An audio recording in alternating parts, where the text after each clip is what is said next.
नीरज त्यागी जी, छत्तीसगढ़ जी, उपस्थित सभी हमारे साथियों, मेरा आपका बड़ा पुराना नाता है और इसलिए संवेदनाएं भी जुड़ी हैं और इच्छाएं भी जुड़ी हैं आपके साथ। 2003 से और 2012 तक मैं यहाँ आपका विधायक भी रहा, इस क्षेत्र का प्रतिनिधित्व किया मैंने। हर चीज से मैं वाकिफ हूँ और जो विकास हुआ सब मेरे सामने हुआ है। लेकिन जैसा मेरे पूर्व वक्ताओं ने, मेरे अध्यक्ष जी ने कहा, महापौर जी ने कहा, सबके काम बटे थे, सब आपस में काम में लगे थे। लेकिन एक सुप्रीम कोर्ट की बड़ी बाध्यता है, उस कारण से उस मामले को अभी तक हम दखल नहीं दे पाए। जब ये आदेश हुआ था तब यहाँ के कुछ व्यापारी मुझसे मिले थे। उसके बाद जैसे बताया अध्यक्ष जी ने, कमेटी है समिति, ये कि उस निर्णयों को जब तक कि वो प्रभावी ना हो जाए, सदन के पटल पर रख दिए ना जाए, तब तक हम उनको सार्वजनिक नहीं कर सकते। इसकी शपथ हम लोगों को लेनी पड़ती है। हम ना आपको बता सकते हैं और ना मीडिया को बता सकते हैं। तब उसमें मैंने निर्देशित किया था, अब तो क्योंकि सरकार ने उस पर काम कर दिया, वो पूर्ण हो गया, तो उसमें मैंने निर्देशित किया था उनको, चेयरमैन, कि ये जो समस्या है मेरठ वाली, ये समस्या अकेले मेरठ की नहीं है, ये समस्या पूरे उत्तर प्रदेश की है। हर जगह जहां आवास विकास के मार्केट कॉलोनीज हैं, जहां डेवलपमेंट अथॉरिटीज की कॉलोनीज हैं, वहां सब बाजारों में इसी तरीके से बाजार खुल गए हैं और उन बाजारों में सब में ये दिक्कत है। आप आगरा जाएंगे तो कमला नगर इससे भी ज्यादा वृद्ध बाजार है, वहां पर हमारे साथ में इससे ज्यादा बड़ा बाजार, ऐसी सब महानगरों में है। तो इसमें हमने उनको गाइडलाइन दी थी, ये लेआउट जो बनते हैं तो पहले उसमें कमर्शियल स्पेस बहुत कम दी जाती थी, 0.5 दी जाती थी, तो उसके बाद सरकार ने वो 5% कर दी, लेकिन वो में नहीं उतरी। तो मैंने उनको ये सुझाव और निर्देश दिया कि आप इसको, जितना शास्त्री नगर है या जागृति विहार है, इसका पूरा आकलन करके क्षेत्र का उसका 5% कमर्शियल डिक्लेयर कर दो, तो बाजार क्षेत्र जितना हो गया है, जहाँ लोगों ने दुकान बनानी है, वो उसमें कवर हो जाएगा 5% में, और उसको मिश्रित उपयोग कर देंगे या बाजार क्षेत्र कर देंगे तो लोगों को सुविधा मिल जाएगी। अब ये 22 दुकानें टूटी, उसके अंदर सुप्रीम कोर्ट का तो इंगित किया हुआ था नंबर 661/6, उस पर कार्रवाई नंबर के हिसाब से थी, उसको करने में तो वो लोग भी कर रहे थे, जो अधिकारी कम से कम लगभग 40-50 से ऊपर अधिकारी हमारे थे, IAS भी होते हैं, PCS भी होते हैं, मेरठ के भी अधिकारी उसमें गए हुए थे। तो उन्होंने उसको किया और बहुत सुखद बात है कि 2 महीने में वो बात हुआ। लेकिन ऊपर जाते जाते जो आखिरी स्टेज पे पहुंची है, वहां पता नहीं कहां से एक राइडर जुड़ गया कि 10 लाख से ऊपर के जो शहर है उनमें वो सड़क 24 मीटर की चाहिए। वो 24 मीटर से तो कहीं भी नहीं है। उत्तर प्रदेश के किसी भी शहर में जहां आवास विकास की कॉलोनी हो, वहां 24 मीटर की सड़क कहीं नहीं, जिस पर वो बाजार बने हुए हो। उसके कारण से सारा काम रुक गया, लेकिन उसमें हम लोग लगे रहे, बाकी सब लोगों को राहत मिल जाए और मेरठ के नाते पूरे उत्तर प्रदेश को राहत मिल जाएगी। आवास विकास के इस कॉलोनी के नाते सारे विकास प्राधिकरणों को भी राहत मिल जाएगी, क्योंकि बल्लभपुर में गंगानगर है, सब में बाजार बन गए, माधवपुर में आवास विकास का उसमें ही बाजार बन गए। तो वो ऊपरी पास भी हो गई और पास होने के बाद अब ये सुप्रीम कोर्ट के आदेश से कार्रवाई हुई।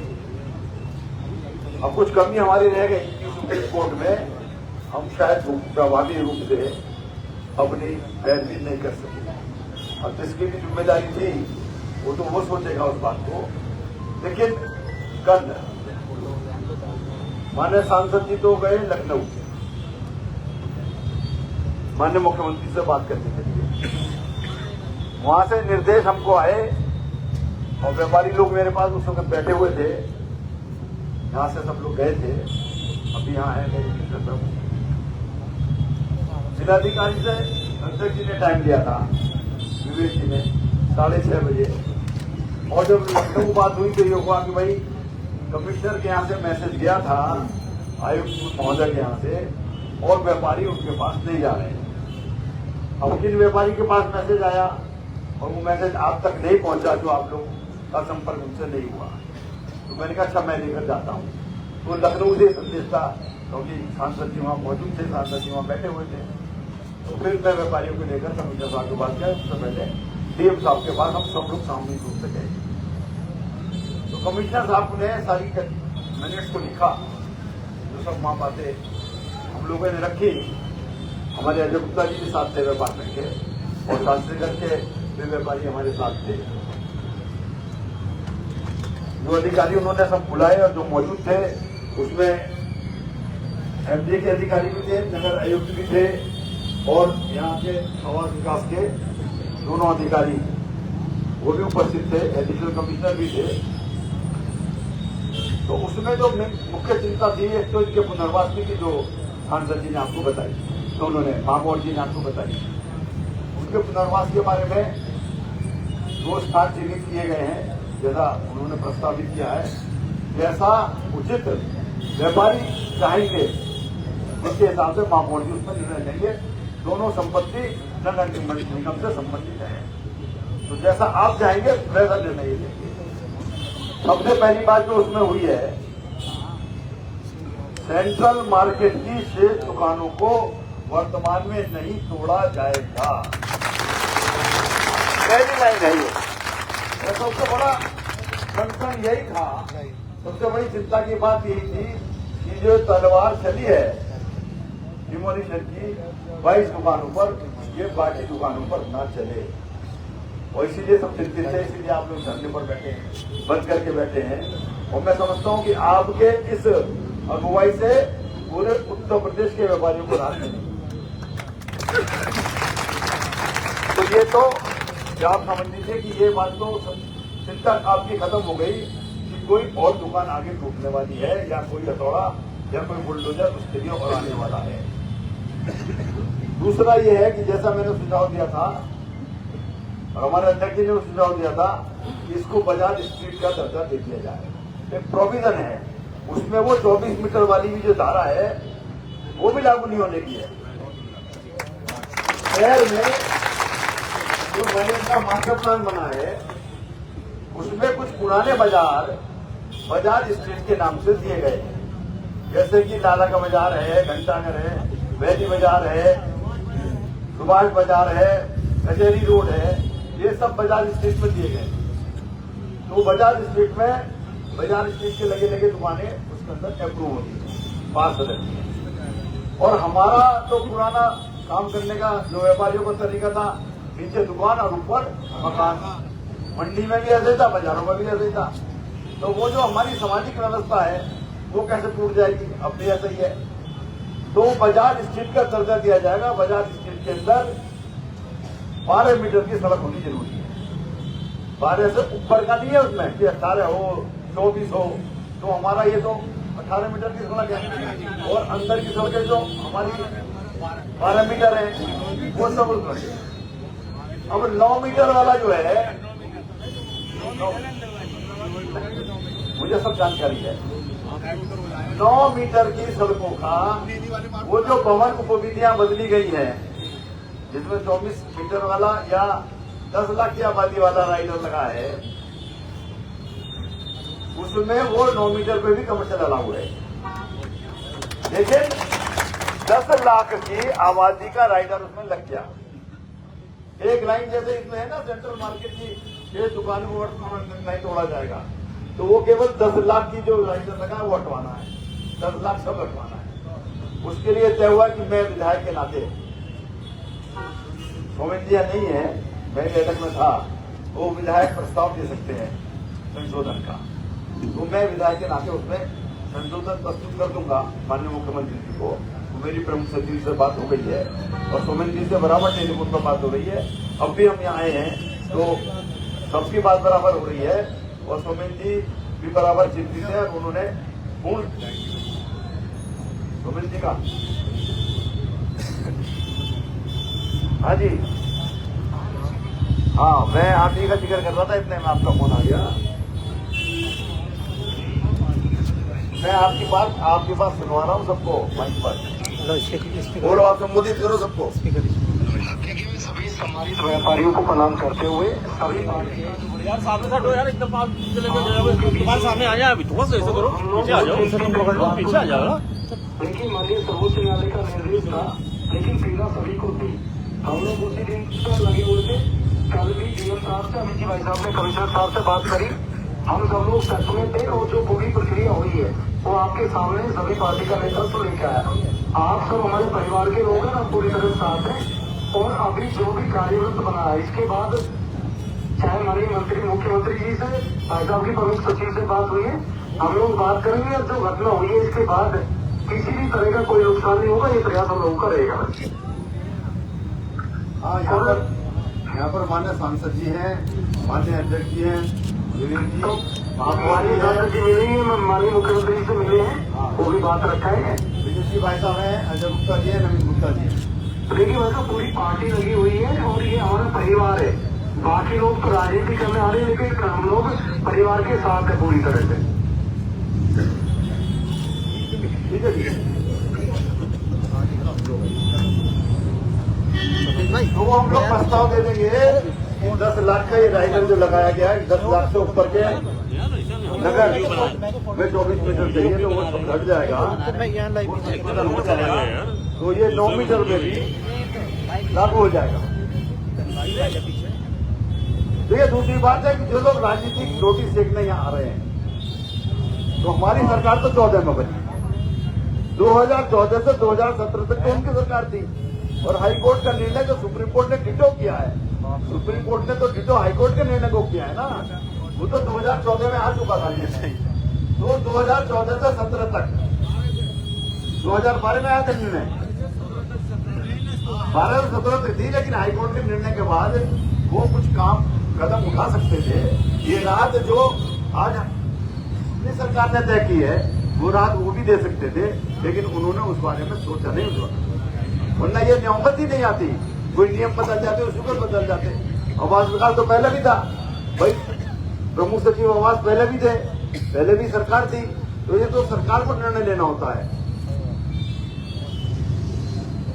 अब इसके बारे में जो बाजार स्थिति का दर्जा दिया जाएगा, उसमें केवल 3 दिन के अंदर आवास विकास परिषद अपना प्रस्ताव प्रस्तुत करेगा। 3 दिन में, ये कितनी जल्दी, कितना कम समय उनको दिया गया है, 3 दिन में करेगा। और कमिश्नर साहब को पूरा अधिकार इसलिए है, ये बाजार स्थिति का जो अधिकार है, कमर्शियल भूउपयोग का जो अधिकार है, ये मेरठ विकास प्राधिकरण का अधिकार है। और मेरठ विकास प्राधिकरण के अध्यक्ष आयुक्त कमिश्नर होते हैं, तो ये सरकार में जाने की जरूरत नहीं है इसकी।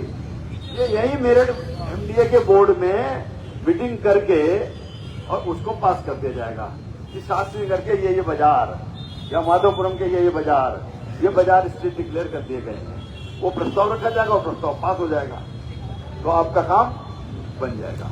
लेकिन तब तक के लिए उन्होंने अध्यक्ष होने के नाते ये स्थगन आदेश आपको दे दिया है आपके फेवर में कि सेंट्रल मार्केट की शेष दुकानों को वर्तमान में नहीं तोड़ा जाएगा। तो कोई भी नोटिस आपके पास आ रहा है, आवास विकास के अधिकारियों ने दिया है, वो सब सुप्रीम कोर्ट के डर की वजह से दिया है, तो वो कोई नोटिस इसके आगे मान्यता नहीं रखता। वो सब नोटिस आप तय करके और उसको अपनी फाइल में लगा दो। भारतीय सर्वोच्च न्यायालय के विशिष्ट आदेशों के तहत ध्वस्त कर दी गई थी, उन्हें भूमि खाली होने के बाद उसी स्थान पर यानी 661/6 पर अस्थायी दुकानें लगाने की अनुमति अधीक्षण और अधिशासी अभियंता आवास विकास परिषद मेरठ द्वारा दी जाएगी। जैसे कि आप मेलों के अंदर स्ट्रक्चर खड़ा करके पार्टीशन लगा के लगाते हैं ना, एनओपी लगाते हैं, एनओपी की दुकानें बन जाती हैं, उस तरह के आप अस्थायी निर्माण कर सकते हैं।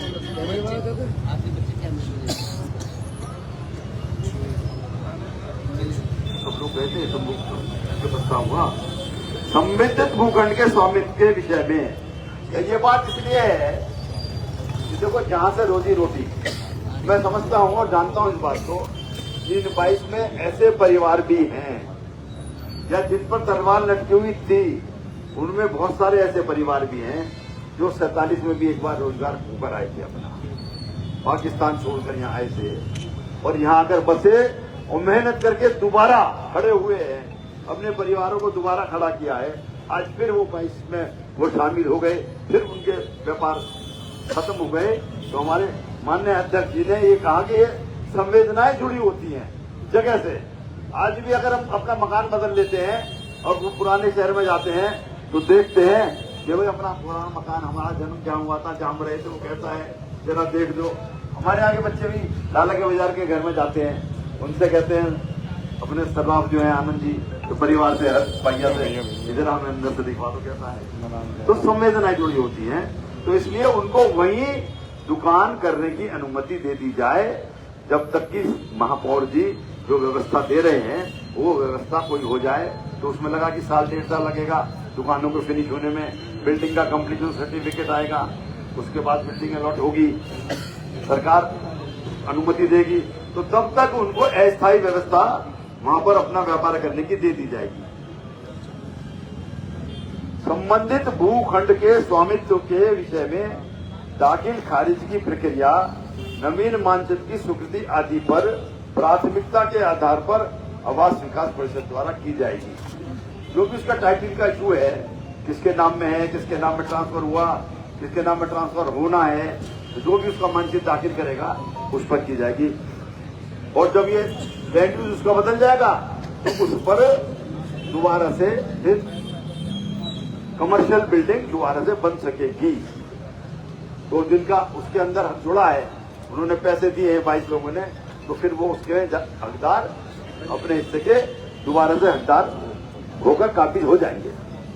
तीसरा, नगर निगम द्वारा शासनगर योजना के अंतर्गत निर्माणाधीन, जो महापौर जी ने आपको कहा, व्यवसायिक नवनिर्मित दुकानें, व्यवसायिक कॉम्प्लेक्स में नवनिर्मित दुकानें ध्वस्तीकरण से प्रभावित भवन स्वामियों को मूल स्थान पर नवनिर्माण होने तक अस्थायी रूप से पट्टे पर दी जाएंगी।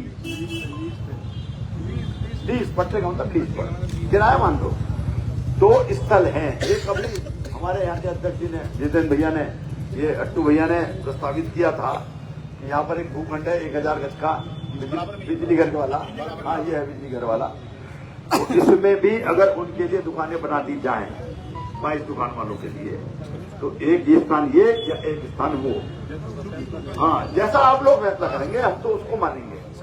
ये आप तक है, ये निर्णय आप तक है, आप इसको प्रेफर करेंगे या उसको प्रेफर करेंगे, या आपका जो स्थान है 22 नंबर का उसको प्रेफर करेंगे। जो 661/6 22 दुकानों का बैठा था, मगर अजय गुप्ता जी ने पहले दिन थी कि वो स्थान है।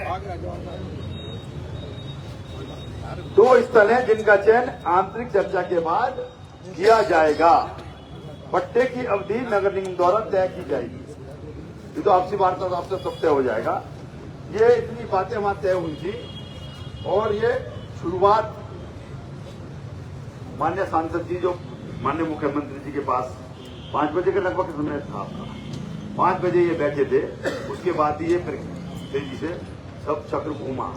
हम लोग 6:30 बजे गए, 7:30 बजे गए, तो 3 घंटे में 5 बजे से और 8 बजे के बीच में ये सारी कार्रवाई आपके पक्ष में पूरी हो गई, निर्धारित हो गई।